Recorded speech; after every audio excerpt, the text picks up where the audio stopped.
হুম, হাঁপাচ্ছ?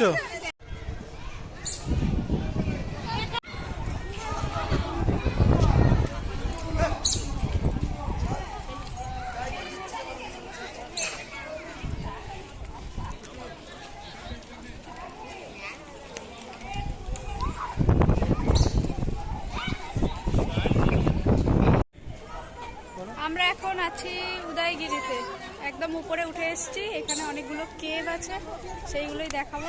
এখানে সবাই ফটো তুলছে, কি সুন্দর দেখো। তো আমরাও ফটো তুলবো। তুলবো, আসো।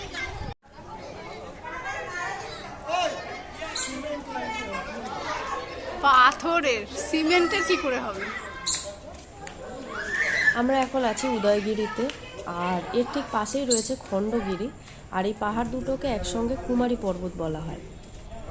কলিঙ্গরাজ খারবেলের আমলে এখানে জৈন সাধুরা ধ্যান সাধনা করতেন। আর একটা জিনিস ভালো লাগলো এখানে, যেটা হচ্ছে এই গুহার জল নিকাশি ব্যবস্থা কিন্তু খুব সুন্দর। এখানে বৃষ্টির সময়ও জল জমে না।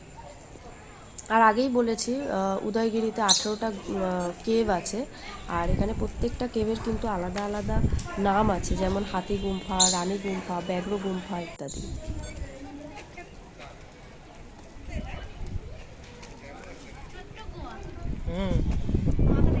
পাহারা দেবে বসে। আসো আসো আসো।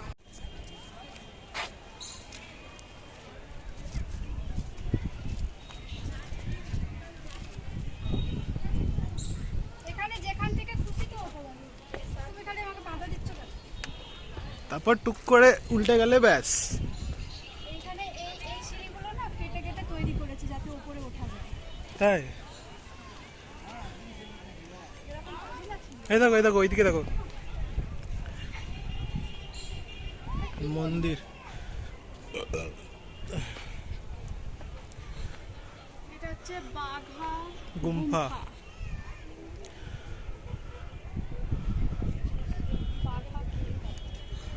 পাথরগুলো কেমন পড়ে পড়ে রয়েছে একটার উপর আর একটা। চলো ওইদিকে চলো।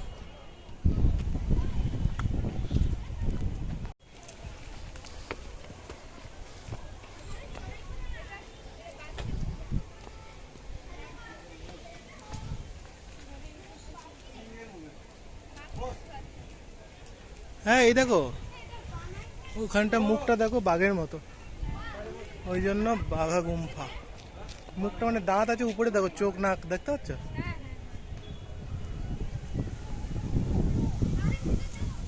আর ওটা কি? জাম্বেশ্বরা, জাম্বেশ্বরা গুম্ফা। এই ভিডিওর প্রথম পার্টটা আগে আপলোড দেওয়া আছে চ্যানেলে, যারা দেখোনি তারা দেখে নিও। আর ভিডিওটা ভালো লাগলে অবশ্যই লাইক, শেয়ার এবং সাবস্ক্রাইব করে দিও। আর হ্যাঁ, এই ভিডিওর পরের পার্টটা খুব তাড়াতাড়ি আসছে, ততক্ষণের জন্য স্টে টিউন উইথ আস।